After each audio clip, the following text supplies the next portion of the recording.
Hello again, everybody, and welcome to the Take the North podcast, along with Dan Wiederer of The Athletic. I am Mark Grote of The Score, and as we always do on the weekend, or sometimes do, most of the time do on the weekend, it is a very special edition of Listen to This, where we bring you what we think to be some of the most compelling audio recently of the week that will get into your ears and on your screens here momentarily. But first of all, as always, I like to say hello to my podcast partner of Take the North. He's our leader. He's Weedsy. He's Dan Wiederer. What's up, Daniel?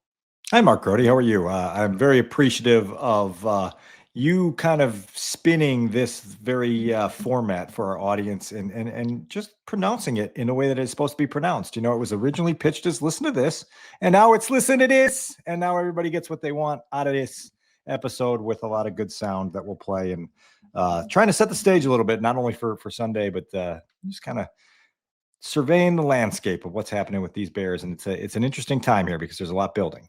It really is. I mean, with the Bears at 4-2 and going to Baltimore, where it does look like Lamar Jackson is going to play. He's been a full participant in practice most of the week. So we shall see if that is a slam dunk once Sunday comes along. And I think that, you know, as we've been talking about throughout Haugh, and I think even with the reporters and seeing some of the picks that people have made in this city, nobody really trusts that Baltimore is as bad as they have been. And they have been bad in just about every way. And a lot of that's because they're without their former MVP. Or have been without their former. And even if you do trust that they are worse than you thought they were going to be going into the season, you believe that they've got fight left in them, right? Like, it's still only October. Their season may be sort of on the ropes a little bit, but you think that they're going to have a couple punches that they want to throw back before they get knocked to the canvas. And so everyone's expecting that to be the case Sunday out there. The Bears are going to have their work cut out for them. I think Ben Johnson has been very clear over the last month as they've strung together win 1, 2, 3, and 4 that they haven't played the cleanest football that they're capable of yet. And they're going to have to be really clean on Sunday, particularly with, as you're going to document for us now, an injury report that's not clean at all. And so they're going to have to compensate for some of the guys they're going to be missing. Yeah, this could be. I would take the over, folks, on this game if you are into the gambling, because we have talked about, maybe you haven't heard us, but we've talked about the Ravens' defensive numbers, which are bad. Like, they are basically 25 through 32 in the league in most of the important categories. Even Roquan Smith, who has been banged up as well, expected to play this week, has not been the usual Roquan Smith that we're used to seeing. So, but now we look at the Bears and you're like, Rody, what are you talking about here? The Bears defense has been pretty good. Yeah, it's been getting better, but my God, look at the injury report. Defensively, first of all, Kyler Gordon will not play in this game. I am a little surprised to see that he is not going to be out there this week. And Tyreek Stevenson not going to play again. Tyreek is out. So those are some serious hits to your secondary. Well, I've got it up. Roschon Johnson, Braxton Jones, Cole Kmet, all out for this week. DeAndre Swift, questionable for the game. Same deal. The other questionables are Austin Booker, Imagn Ogbongbemiga, questionable because of that knee injury. Cairo Santos, who was a full participant in practice at the end of the week, is down as questionable. The guys that were full participants taken off the injury report, so you could pretty safely say that they will play, include Tremaine Edmonds. Ooh, so good to see that, because that little injury that popped up, his ankle injury, that scared the hell out of me. Grady Jarrett, good to go. Yes, sir. DJ Moore, Joe Thuney, and Nahshon Wright, who you will hear from later on in this episode. Dan, your thoughts of hearing the injury report for the Chicago Bears heading into this game on Sunday in Baltimore? My first thought went right to Cole Kmet, because he's never missed a game since he's been drafted here in Chicago, and I think it's 90 consecutive. Was it? Okay, 91. 90 or 91, somewhere in there, and that streak's going to come to an end on Sunday, and you know how bad that back must feel for him to be unable to practice, first of all, and then obviously not able to go in the game on Sunday. So that's worth keeping an eye on as we go forward. Kyler Gordon, that one bothers you, right? Because yes. You just spent all of August and September trying to figure out where was Kyler's hamstring. Could he get back on the field? He gets back. He shows you why they believe in him as a player, why they rewarded him contractually. He's such a valuable piece of your secondary, valuable piece of your defense, and the way you can utilize him in so many different ways. And now he's out again. And so now you've got to reboot there. And you already have Jalen Johnson out, and you have Tyreek Stevenson out. And so now you're completely retooling the secondary against an offense that, despite its struggles here, much of it without Lamar Jackson, put up 7,000 yards last season. Grote, like, this offense had more than 4,000 passing yards, more than 3,000 rushing yards in 2024. It was them and the Lions, and to some extent the Bills, at the top of all the statistical categories last year. And so being shorthanded, trying to slow that down is not good news.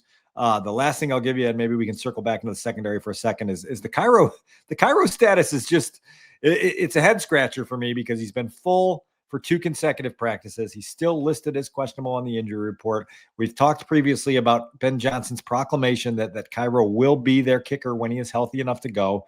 He seems like he's getting healthy enough to go. And yet you have this sort of intriguing kind of trial period with your practice squad kicker and Jake Moody that has gone pretty well to this point. And it's an interesting dynamic from both a coaching staff and a front office perspective to figure out which path makes the most sense for you, both in the now and the long term. And we'll see what decision they make for Sunday. Yeah, and again, for people who didn't hear the previous episode, Dan and I were with a couple of reporters walking down the hallway to the locker, and we saw Cairo. I asked him straight up if he was going to play, and he kind of smiled and said, I don't know if I'm allowed to reveal that. And I don't know if I got inferred anything from what Cairo was saying. I don't think he gave us a tell or anything like that. I think he was just being completely earnest and honest that, I don't want to get in trouble by telling you characters about this right now. But to your point, Dan, yeah, I mean, we still got it. We know that what the words that have come out of the coaches' mouths. I've been one of those that has asked those guys, like, once he is back, is he your kicker? And the answer was a straight up yes.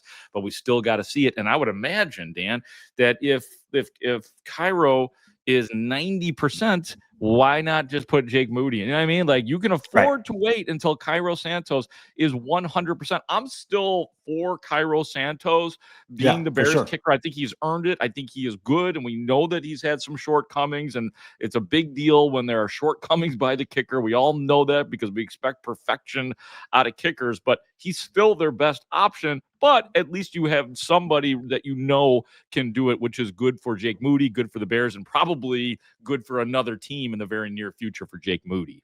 Yeah, we'll see what that audition turns into for Jake Moody and how long it goes, if it goes any longer than it has already. The secondary, Grote, I would just say this. If it was August 10th and I told you that the Bears were getting on a plane to Baltimore and they were going to be down Jalen Johnson, Tyreek Stevenson, and Kyler Gordon against that Ravens offense, you would have said Ravens by 40, right? Like, that would have been the reaction 2 months ago. And yet you have a little bit of confidence that they can hold this together. Nahshon Wright, the star of today's episode, is going to be the star of your cornerback group going into the game on Sunday. You mentioned some of the other names. The guys that are going to have to contribute. You've got Jalen Jones. You've got Nick McLeod. You've got Josh Blackwell. You got to have to put these pieces together. Jonathan Owens, does he get a chance to slide into that nickel position in spurts, right, to give them a little bit of the depth and versatility that they need? It's really interesting, but it's certainly not ideal for this secondary to be depleted the way it is going to play this particular quarterback in this offense. Yeah, and there does come up with some, to me anyway, some durability questions about Kyler Gordon. I mean, last year he missed a bunch of games after the London game with a hamstring injury. He had the hamstring injury to start this year, and on the injury report, it's not the hamstring, by the way. Yeah, it's Kyler Gordon and groin, correct? Yeah, 2 other things. So yeah. That does concern me a little bit. And look, man, he's a baller. We know how important Kyler Gordon is, but he just has not shown he can be completely healthy throughout these seasons. So we will obviously continue to monitor that and the injuries and everything that goes into this Bears-Baltimore game. The only thing that is on the Baltimore Ravens injury report as far as a game designation for Sunday afternoon is Lamar Jackson questionable. He is literally the only player on their injury report that has a game designation. He was a full participant in Friday's practice. He was limited the previous 2 days. You would imagine that he would be ready to go for a game that means so much to the Ravens season. And yet I've been saying it all week. The vibes out of Baltimore have been weird. And there's this, you even hear it in the coach's voices in sort of saying, look, like, Lamar's got our green light. Now he's got to give himself the green light, and it feels like that's what they're waiting on now. Tyler Huntley, John Harbaugh has indicated, would be the emergency option if Lamar Jackson cannot go or has to come out of the game early because his hamstring's bothering him. But oh my God, is that a pivot point in this particular matchup? Yeah, Tyler Huntley's beaten the Bears before. Cooper Rush has just been bad, so I can see what Harbaugh is thinking. But I'm guessing the guy with 10 touchdowns to 1 pick, Lamar Jackson, will play. And I know that they've put it all on him. But God, did the Ravens need it? They got to have it. I think that's why a lot of us have picked Baltimore to win the game. They sure do. Yeah, absolutely. Yep. It is time now, ladies and gentlemen, for listen to this. We will have, as Dan indicated, our grand finale today on this episode will be, we have 7 good minutes with Nahshon Wright right by his locker, kind of extemporaneously done. Dan and I approached him and we had a great talk with him. You'll get to know, I think you're going to learn a little bit about what Nahshon Wright is all about. And we have realized that his importance to this team is more than we probably would have been comfortable with for this year. But he is an interesting guy who has made 3 really massive plays this year. So we'll get into that in a second. But there was some fun at Haugh on Friday, I know, as we continue to get to know the head coach of the Chicago Bears, Ben Johnson, Dan. There's no question. And we'll get into some of the meat of the leadership stuff that he had to talk about. But we're going to start with the fun stuff here, Grote. And if anybody was on social media this week, there's 2 things they probably saw. Number one was a little compilation that the Bears put out from their video team and on their social media feeds of Ben Johnson mic'd up in the game last weekend against the New Orleans Saints. And look, like there's a couple different versions. There was one that the NFL put out where it's kind of Ben Johnson watching these big plays that the Bears are making and not reacting at all, like just completely stone-faced and having no emotion to these big plays. Then there's another one of him calling plays in through the headset to Caleb Williams in the huddle and saying, "Hey, this is a good one here. We need 12 personnel here." The whole ball of wax. And in one sequence, on that particular video, he said, "Hey, we're going to go George McCaskey here. We need to go George McCaskey here," which brought up the question, what the heck is George McCaskey? Is that a play? Is that a formation? What's the deal with that? Well, we presented that to the head ball coach of the Chicago Bears today. Here is what George McCaskey is when he calls that into the headset, into the Bears huddle. You get on the headset and you say, "We're going George McCaskey here. We're going George McCaskey here." What is that? That was a short yardage play that week, and so it ended up being Roschon's carry. I think it ended up being a pretty good one for us. What's the inspiration for the name there? Formation related? It was a boss play, so it's a boss scheme on our wide zone, and so I felt like that was probably appropriately named. That's great. Appropriately named indeed, right, Grote? I can't wait till the next time I see George McCaskey and I have because we all do as reporters, like sometimes George just pops up and we all get random Last time I talked to George, I walked with him from the building to the remote parking lot. So it was 5 good minutes with George. I can't wait to ask him about the boss play when next I see Mr. McCaskey. I mean, it's so representative of the brand of energy that Ben's brought into the building right now. And the fact that winning is fun. Like we've talked about it forever. When you get on a little bit of a winning streak, all of these things come to light, right? They're illuminated. All the fun, energetic things that you want to do take on a little bit different meaning. And so this is just a small one, right? Where the head coach gives his team a play call named after the guy who signs his checks. Yeah, and pretty smart, really, as far as employment is concerned. But there will be no Roschon boss play this week. Is Roschon gonna be sitting out this game? But what else we got? They can run a boss play to someone else, and they'll figure. That's true. Yeah, I suppose. All right, the second Ben Johnson sound clip for today, Grote, is an ongoing storyline that Take the North has been following closely throughout the week. You've been all over it. The Wiener Circle put out a tweet earlier in the week saying that they would offer free hot dogs again if the Bears win a football game and the head coach, Ben Johnson, took his shirt off in the post-game locker room. You asked Caleb Williams on Wednesday if he would encourage his head coach to take his shirt off, and Caleb responded appropriately and said, "I don't know. Like he's his own man. He can do that, whatever he wants to do." You know what Caleb's answer was, Dan? Caleb's answer was, I don't know. It's a weird question to try to answer here. So listen, like Fridays are lighter days out at 1920 Football Drive. And so I actually went into today with that. It was on my list, but it was down my list. You're like, you're going to feel out the mood of this press conference on Friday and figure out if this is appropriate.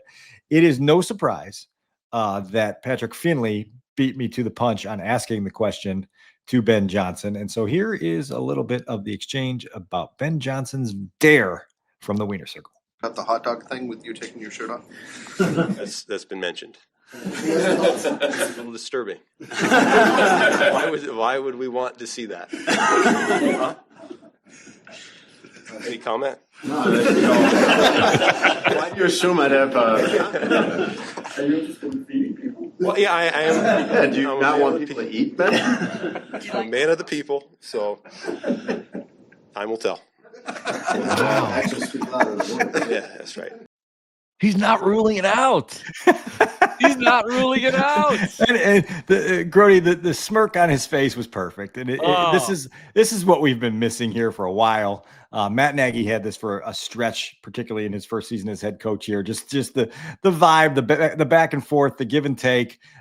He did not rule it out. For certain, didn't rule it out. But we were having the conversation after that press conference ended on what is the best way to do this?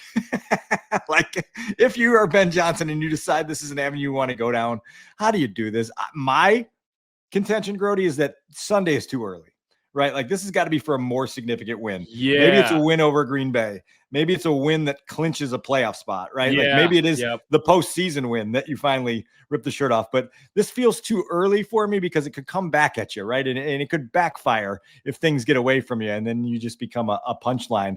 But for right now, in the moment, just having that little back and forth, that was fun. Well, good job by you. Good job by Patrick Finley. I feel like sometimes, look, we're all competing in that room, but sometimes the teamwork that we put forth, like I got the ball roll. Well, really, you got the ball rolling first with the Caleb question in a very important post game where he threw 4 touchdowns. I took the baton for Caleb Williams, and then you and Patrick Finley took it and run. The teamwork, I'm so proud of us. I really am. Grote, there are some people on social media that are like, you guys need your journalistic credentials taken away. You're wasting everybody's time. I'm like, get out of here. Lighten up, Francis. Like, let's enjoy the moment while we have a coach that's willing to enjoy it with us. And, I think there's more ahead of us in terms of the back and forth with Ben. I did think that probably the most interesting stuff from Ben today, Grote, was him talking about the elevation of standards and expectations, that the 4-game winning streak feels good. But eventually, if the Bears are winning games in the fashion that they've won 3 of these last 4, that they're probably going to feel a little bit hollow inside when they get back into the locker room. It's not going to be like, yeah, we won. It's going to be like, that's not up to our standard and it's not good enough. And I love the fact that he has the big picture lens to realize that and push his team toward that, to understand that, yeah, this is fun because this is still a team that's building and crossing the checkpoints it needs to cross to get into that stage of building. But eventually, to be a championship level team, some of these wins are just going to be like, we were supposed to beat that team. We did it. It wasn't good enough. We're going to get it fixed. And then we're going to go beat a better team with a better performance. Right. And I love that he's saying that because it backs up what I've been saying. I mean, I get crushed on the score when the Bears win and I pick apart the win. I say it's not a very like the Vegas game. I mean, that's obviously the best example. That is not a safe way to win. Yep. Wins are wins or wins or wins, but there's a certain way you got it. It doesn't have to be blowing everybody out the way Ben Johnson told you. I hope we get to that point, but he did win a certain way in Detroit. And I like that. That's his standard and that's his templates. So yeah. And we want it to be sustainable. That's it. I've been watching Bears football since the 80s. And that was the only decade in which in my life it was sustainable, period. And the Saints game was kind of fascinating because they never trailed and they led by double figures for more than 33 minutes of that football game. And yet there was that little patch in the middle where they let 20-0 get down to 20-14. And they were a little sloppy where you just felt like, there was that lull within the game. And I know you felt that in that Soldier Field press box, just like, oh no, like this is not what good teams do. They score a touchdown at the end of the first half and now it's 27-0 and the other team is completely blown out of the game. And it's over at halftime and you don't have to weather that stress. To the Bears' credit, they got themselves back on track and they pulled away and they were able to win the game. But that was, sort of a sequence within a game, within a month where you're like, okay, that's what he's talking about in terms of elevating the expectations and the standards. Yeah. You cannot have Tyreek Stevenson like kind of falling asleep on the Chris Olave at the end. I mean, and you could, put Stevenson in with the rest of the team. Like that is a work in progress and keep moving forward. And hopefully Tyreek gets healthy very soon. Do we have any more?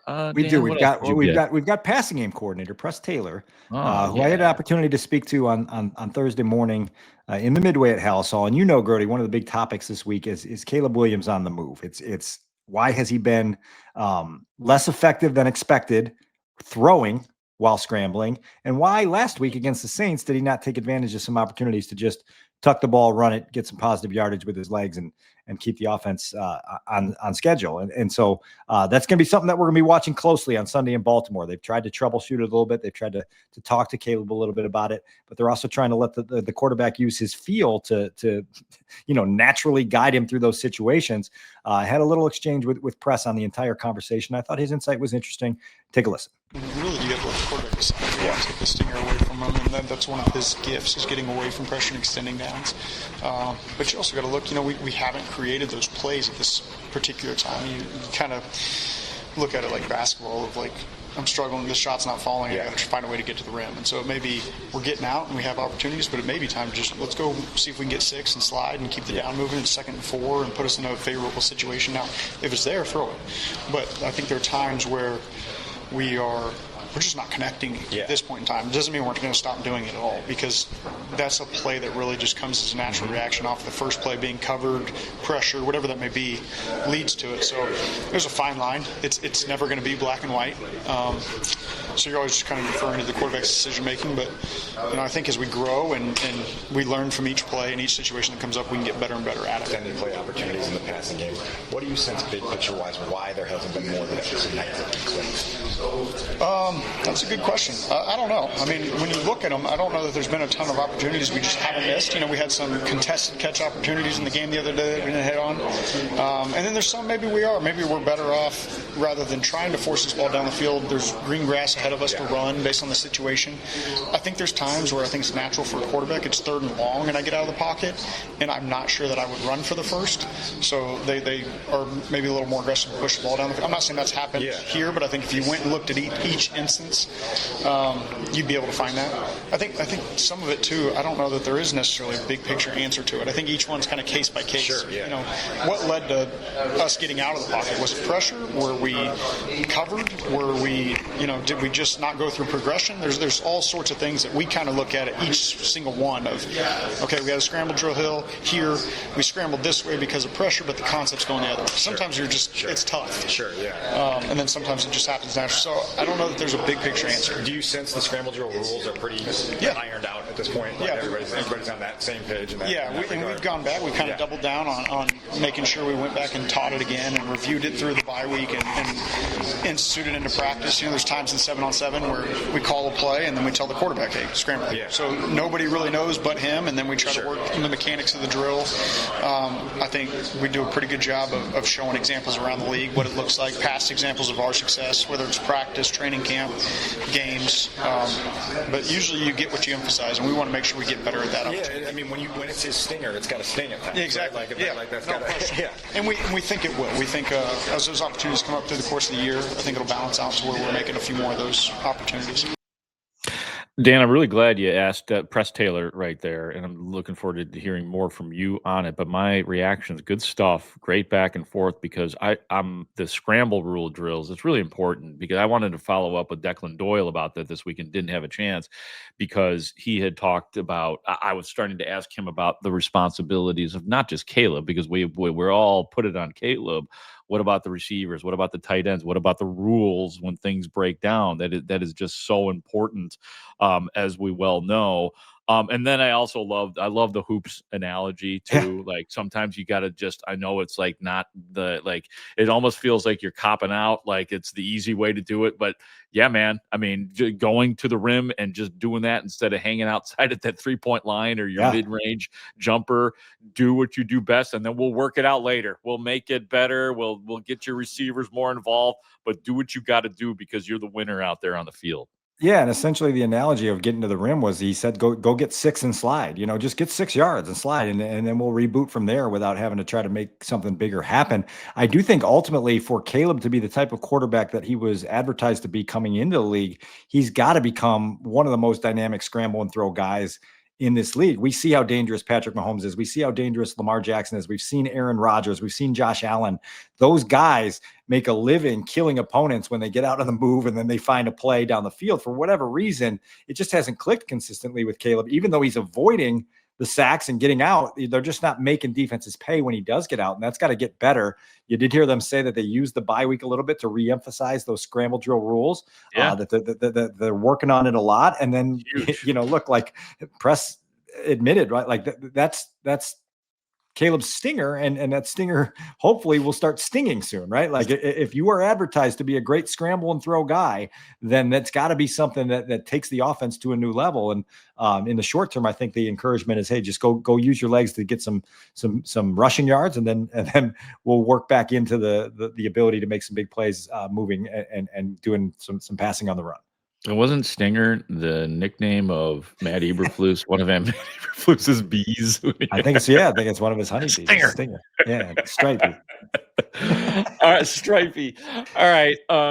As we advertised early in the program today, Dan and I were in open locker room, as we are at Haugh whenever we have the opportunity, and you and I approached Nahshon Wright, exchanged some pleasantries, and said, "Hey, man, would you be interested in being on the Take the North podcast?" And Nahshon Wright said yes, didn't he, Dan? Yeah, Grote, his mouth didn't say that he was a huge fan of the Take the North podcast, but his body language said it as much. And he sat with us very patiently and willingly for the amount of time that we got him, and we had a good conversation. Yeah, let's listen to it. We got a little deep with Nahshon Wright about some of the plays and his journey in the NFL. Take a listen to this. What's this year been like for you? As they kind of identified you early in the season as a guy that they were going to put forth prominently, and it seems like you have put yourself in position in many of these games to make big plays. How has the year been for you? It's been good. Could be better, but for me, I don't take none of these moments for granted. So it's definitely been good to me. I appreciate this organization for believing me and allowing me to be out there, especially after being cut, and so. Yeah, no, definitely. It's been good.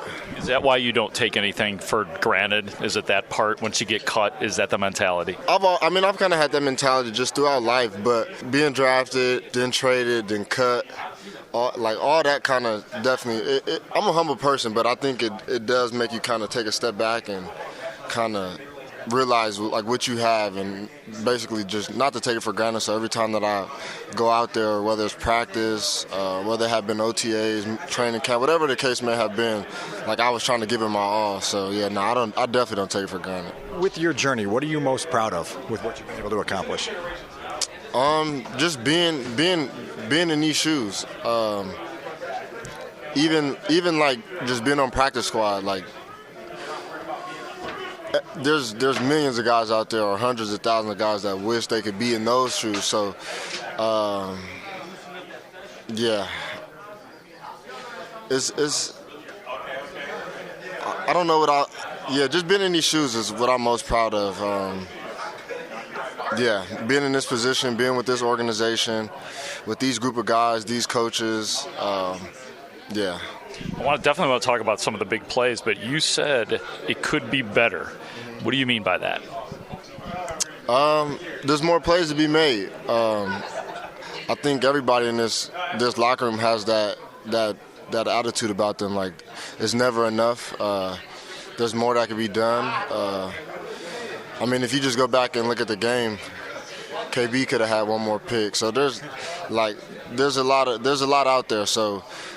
Just not being satisfied with what we're doing right now and just trying to get better each and every week. Your most recent takeaway, the interception against New Orleans. Take us through the play and then the return. There's two big plays there. Yeah. DA just dialed up the right call for that play that they ran.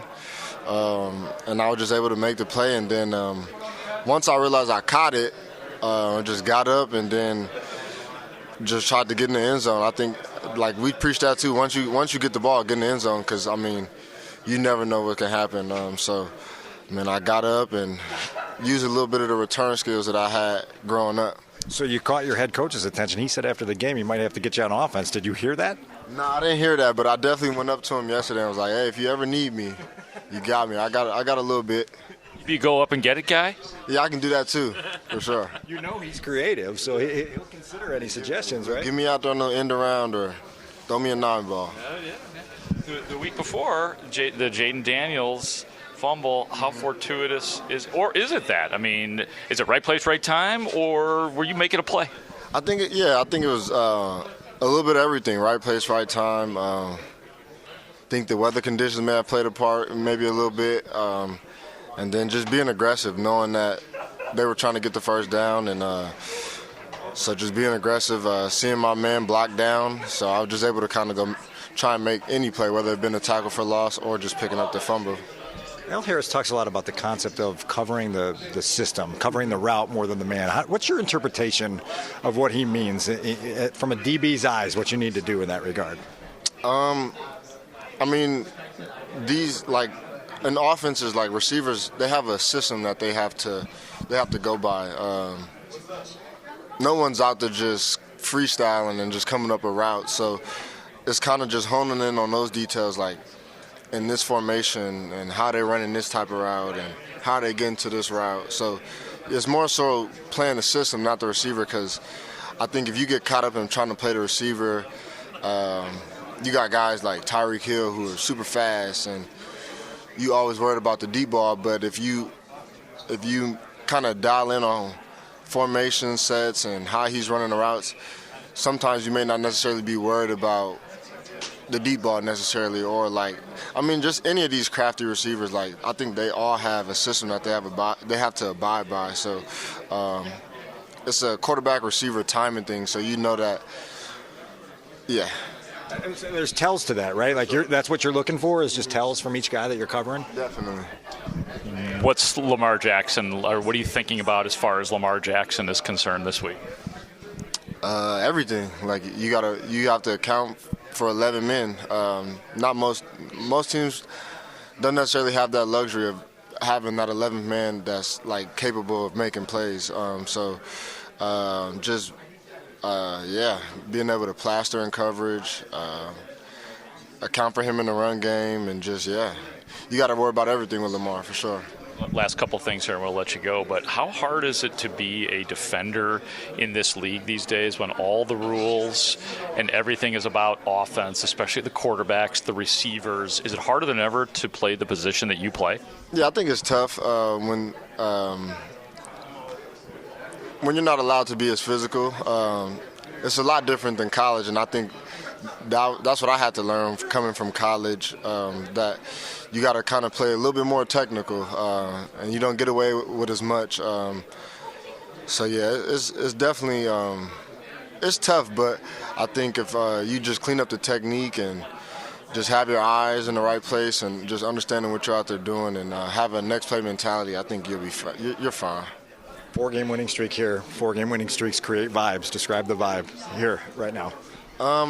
The vibes are high in here. I mean, especially when you can win 4 games. But we do know that this is a team that's been in Super Bowl contentions. So this isn't just any week in this league isn't going to be something that you can just look over or anything. So we definitely know we got to go out there and earn this 5th one. So I think everyone has that mindset. We practice that way. So we just got to come up with the win on Sunday. Nahshon, thank you so much, man. Thank you. Great stuff with Nahshon Wright. It was really good to spend some time with him and just get a little deeper. You know, it's funny, Dan, like I was just thinking about this. We went through 2 of his most terrific plays, but we didn't even talk about the pick 6 to begin the season, man. It was like, oh, hello, Nahshon Wright. But that was good stuff with him, man. Yeah, listen, and if the Bears had been able to hold that lead, that would be one of the signature moments of the season, because it was such a emphatic play at a big moment in a primetime game. Look, like I think the one thing that really resonated from the minute we started talking to him is the daily gratitude he has for the opportunity. You know, these guys, you forget sometimes that the journey that they've had to go on to reach the state where they get a chance to play a big role in their football career. And you can tell that he's very appreciative of it, that he knows he earned it, and he's going to take advantage of it for as long as it's around. And so I think that's cool when you get a chance to kind of tap into a guy in that regard and hear some of that sincere reflection. Yeah, I mean, I think, and our Take the North audience can certainly react, but he comes across as a guy that you root for, likable guy who has attained a degree of humility in his life, which tends to make people better people. So that was great. We'll do more of that. That's one of the things that we want to bring forth on the Take the North podcast for people who are just starting to listen to us, and maybe you don't even know. Like Dan and I, most days of our lives are out at Haugh Hall, and we have access that most people don't have, and conversations that most people don't have, and we learn things on the air, off the air, because of our interactions in the locker room. And why not just bring some of that to the people, Dan? So I enjoyed doing that. Hopefully we could do more of that here on TTN. As I said, it's our next frontier here as we continue to climb up this mountain that we've been climbing. So that was fun to do. Amen, dude. What are you getting ready to blast off for Baltimore, my friend? Or it's funny because as we were going on, I got the reminder to check in for my flight out to Baltimore, and I'm going to ask you a question here because I'm an aisle guy. Okay, so the big thing when you check in for a flight is making sure you get the seat you want. I'm an aisle guy. I've got long legs. I like to kick the outside leg into the aisle. Often get hit by the cart when the drink cart's coming by. But this is a weird quirk that I have. I got a couple weird flying quirks. One I shared in Washington with some people I was traveling with that like I only drink apple juice on airplanes. It's the weirdest. I think you shared that with us last year. Yeah. Well, here's the other one is that if I'm on the aisle C on the way out, I'll get D on the way back home, so that's the other leg that I kick out, and I kind of just get the counterbalance. Weirdo. I'm on the left side, total weirdo, right? But that's a quirk. And so I was picking my seats, and I'm like, okay, so I'm an exit row on the way out, but now I got to get over here so I can get that other leg out there for the Monday flight return back to ORD. You are hilarious. I will say I used to have an airplane drink, not as much anymore. I always just thought it was really novel to get ginger ale. Ginger ale was like that. Always, ginger ale. Now I'm more Diet Coke, and of course, as you know, I'm well into the Topo Chico and the sparkling water craze that has hit everybody. What's your preferred airplane snack? Like the ones that they will give you? Let's see. It's the peanuts, pretzels, Biscoff. What do we got? Honestly, anything but the pretzels. Anything but the pretzels. Yeah, the Biscoff. That's the little cookies, right? Oh yeah. Them the real deal. Them the real deal. And I think Airplane is the only place I've ever had the Biscoffs. Is that correct? Biscoff? That's the right name. That's correct. And the peanuts I'm down with. Never enough though. Never enough. It's just tiny little packages. Somehow four of them fly out when you open the bag, and then they're on your seat and they're ground into your butt, and it's a whole big thing. I like the attendants, though, that give you an extra one, too. They smile at you. Here you go. Take a couple. You know why, Dan? Because I'm a friendly guy. People figure that out. They look at me and they say, this guy deserves. Or they look at me and say, oh, this guy needs extra. He's going to be bugging us for extra if we don't just give it to him. So this is my last question before we sign off here. Do you think we at Take the North could find an eatery in town that would offer free food if you took your shirt off after the next Bears victory? Wow, man, that is a great question. Dan, look, let's put it this way. Nobody needs to see that. However, I'm willing to sell out. I'm at the point in my life where I am set to sell out. I'm in the band that I want to make a hit. You know what I'm saying? Like I want to top 10 it. I don't care what people say about me selling out. So if you need me and our audience needs me to take the shirt off, and we will reap the rewards, and our audience, it's all about the audience. If the audience will be better for it and more plentiful for it, I'll do what I got to do. We got to find an eatery. That's gonna give it away. Right. So that's our dare to the Chicagoland restaurateurs. Actually, the two other people on this program, Dan Wiederer and Adam Studzinski, would be much more qualified at this moment to take their shirts off and it'd be more presentable. But Studzinski says in capital letters, Biscoff baby. Everybody loves the Biscoff, right? I mean, that's the way to, with coffee too. You ever had it with are you a coffee guy, Dan? I'm not a coffee drinker, which is crazy. That's another quirk of mine. God, you're such a weirday, dude. I didn't realize big how time weird weirdo you are. Yeah. We could have a whole episode called Dan's a Weirdo, and you could just ask me all sorts of questions. Yeah. You say quirky, I say weird. You say quirky all you want, Dan. That's what your parents said to you? Oh, Dan's just a quirky young man. Here's the good news. I'm an open book. So if you have more of those questions as we go through this, we can get to the bottom bottom of a lot of stuff and really scare some people off. All right, I tell you what, I challenge our Take the North audience right now, wherever you comment, and I know it's like on YouTube and wherever. We'll find them. We'll find the comments. Ask us anything. Ask us anything, and we will reserve a couple of questions maybe towards the end of a Friday fun episode. We got to be serious. We got to get the stuff out that people want to know, Dan, but we do like to have a little bit of fun. And so ask us anything. Whatever you want to ask us, we may or may not. We'll find out how open of a book Dan Wiederer actually is. How about that? Very, very open. And very, very weird. For the weirdo, Dan Wiederer. You can't spell weirdo without Wiederer. He is Dan Wiederer. For Adam Stinzinski, Biscoff, baby. I am Mark Grote saying thank you so much for listening to and watching. We love you. The Take the North podcast. Great talk. See you out there.